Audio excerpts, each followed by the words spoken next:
CM ಸ್ಥಾನಕ್ಕೆ ಪರಮೇಶ್ವರ್ ಹೆಸರು ಚರ್ಚೆ ಸಂಬಂಧ ಸ್ವತಃ ಪರಮೇಶ್ವರ್ ಅವರು ಪ್ರತಿಕ್ರಿಯೆ ಕೊಟ್ಟಿದ್ದಾರೆ. ಬೆಂಗಳೂರಿನಲ್ಲಿ ಮಾತನಾಡಿದ ಗೃಹ ಸಚಿವ ಪರಮೇಶ್ವರ್, ಮುಖ್ಯಮಂತ್ರಿ ವಿಚಾರದಲ್ಲಿ ನನ್ನ ಹೆಸರು ಚರ್ಚೆ ಮಾಡುವ ಅಗತ್ಯ ಇಲ್ಲ. ಇಲ್ಲಿ ನಾನು ಸೇರಿ ಯಾರು ಏನೇ ಹೇಳಿಕೆ ಕೊಟ್ಟರೂ ಕೂಡ ಹೈಕಮಾಂಡ್ ತೀರ್ಮಾನವೇ ಮುಖ್ಯ ಅಂತ ಪರಮೇಶ್ವರ್ ಹೇಳಿದ್ದಾರೆ. ಸಿಎಂ ಬದಲಾವಣೆ ಸಂಬಂಧ ಹೈಕಮಾಂಡ್ ಮಾತ್ರ ತೀರ್ಮಾನ ಕೈಗೊಳ್ಳೋದಕ್ಕೆ ಸಾಧ್ಯ. ಸುಮ್ಮನೆ ಹಾದಿ ಬೀದಿಯಲ್ಲಿ ಮಾತನಾಡಿದರೆ ಪ್ರಯೋಜನ ಇಲ್ಲ ಅಂತ ಪರಮೇಶ್ವರ್ ಹೇಳಿದ್ದಾರೆ. ಮುಖ್ಯಮಂತ್ರಿಗಳ ವಿಚಾರದಲ್ಲಿ ಚರ್ಚೆ ಮಾಡುವ ಅಗತ್ಯ ಇಲ್ಲ. ಪದೇ ಪದೇ ಅದನ್ನೇ ಹೇಳ್ತಾ ಇದ್ದೀವಿ, ಆದರೂ ನೀವು ಕೇಳೋದಿಲ್ಲ. ನೋಡಿ, ಈಗ ನಾನು ಇಲ್ಲಿ ಯಾರೇ ಏನೇ ಸ್ಟೇಟ್ಮೆಂಟ್ ಕೊಟ್ಟರು ಕೂಡ ಬಹಳ ಮುಖ್ಯವಾಗಿರ್ತಕ್ಕಂಥದ್ದು ಹೈಕಮಾಂಡಿನ ಏನು ತೀರ್ಮಾನ ಆಗೋವರೆಗೂ ನಾವು ಸುಮ್ಮನೆ ಬೀದಿನಲ್ಲಿ ಆದಿನಲ್ಲಿ ನಾವು ಮಾತಾಡ್ಕೊಂಡಿದ್ರೆ ಏನು ಬರುತ್ತೆ? ಮುಖ್ಯಮಂತ್ರಿ ಮಲ್ಲಿಕಾರ್ಜುನ ಖರ್ಗೆ ಸಿಎಂ ಆಗಬೇಕು ಎಂಬ ಕಾಂಗ್ರೆಸ್ ನಾಯಕರ ಹೇಳಿಕೆಗೆ ಕೇಂದ್ರ ಸಚಿವ ಪ್ರಹ್ಲಾದ್ ಜೋಶಿ ಪ್ರತಿಕ್ರಿಯೆ ಕೊಟ್ಟಿದ್ದಾರೆ. ದಾವಣಗೆರೆಯಲ್ಲಿ ಮಾತನಾಡಿದ ಅವರು, ಕಾಂಗ್ರೆಸ್ ನಾಯಕರು ಮಲ್ಲಿಕಾರ್ಜುನ ಖರ್ಗೆ ಹೆಸರು ತಂದು ಸುಮ್ಮನೆ ಗೊಂದಲ ಕ್ರಿಯೇಟ್ ಮಾಡ್ತಾ ಇದ್ದಾರೆ ಅಂತ ಹೇಳಿದ್ದಾರೆ. ಡಿಕೆ ಶಿವಕುಮಾರ್ ಅವರನ್ನ ಸಿಎಂ ಮಾಡಬೇಕು ಅಂತ ಹೈಕಮಾಂಡ್ನಲ್ಲಿ ಚರ್ಚೆ ಶುರುವಾಗಿತ್ತು. ಅದನ್ನು ತಪ್ಪಿಸಲು ಅಂತ ಖರ್ಗೆ ಹೆಸರನ್ನ ತೇಲಿಬಿಡ್ತಿದ್ದಾರೆ ಅಂತ ಪ್ರಹ್ಲಾದ್ ಜೋಶಿ ಹೇಳಿದ್ದಾರೆ.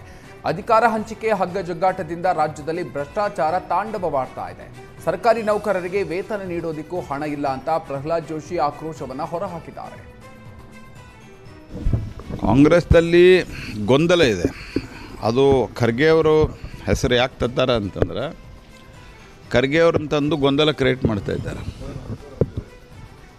ಯಾಕಂದ್ರೆ ಈಗ ಡಿ ಕೆ ಶಿವಕುಮಾರ್ ಅವ್ರನ್ನ ಮಾಡ್ತೀವಿ ಅಂತ ಹೈಕಮಾಂಡ್ ಏನೋ ಒಂದು ಚರ್ಚೆ ಶುರುವಾಗಿತ್ತು. ಅದನ್ನು ತಪ್ಪಿಸ್ಬೇಕು ಅಂತ ತಿಳ್ಕೊಂಡು ಇದೊಂದು ದಾರಿ ಹುಡುಕ್ಯಾರೆ. ಇದರ ಅರ್ಥ ಏನಂದ್ರೆ, ನಾವೇನು ಇವ್ರನ್ನ ಮಾಡಿರಿ ಅವ್ರನ್ನ ಮಾಡಿರಿ ಅಂತ ಹೇಳೋಕೆ ನಾವು ಯಾರು, ನಮ್ಗೆ ಸಂಬಂಧನೂ ಇಲ್ಲ ಅದು ವಿಷಯ.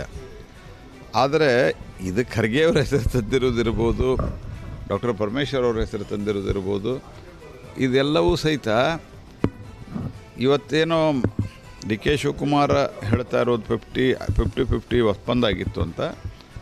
ಅದನ್ನು ಆಗಿದೆಯೋ ಇಲ್ಲೋ ಅವ್ರಿಗೆ ಪುಣ್ಯಾತ್ಮರಿಗೆ ಗೊತ್ತು. ಆದರೆ ಅದನ್ನು ದಾರಿ ತಪ್ಪಿಸಿ ಒಟ್ಟು ಗೊಂದಲ ಮಾಡಲಿಕ್ಕೆ, ಇದರ ಒಟ್ಟು ಪರಿಣಾಮ ಏನಾಗಿದೆ ಅಂತಂದ್ರೆ, ನಮ್ಮ ರಾಜ್ಯದ ಕಾನೂನು ಸುವ್ಯವಸ್ಥೆ, ಭ್ರಷ್ಟಾಚಾರ, ಬಹುತೇಕ ಭ್ರಷ್ಟಾಚಾರದಲ್ಲಿ ನಂಬರ್ 1 ಇರುತ್ತೆ. ಸ್ಯಾಲ್ರಿ ಕೊಡೋಕ್ಕೆ ದುಡ್ಡಿಲ್ಲ, ಈ ಸ್ಥಿತಿ.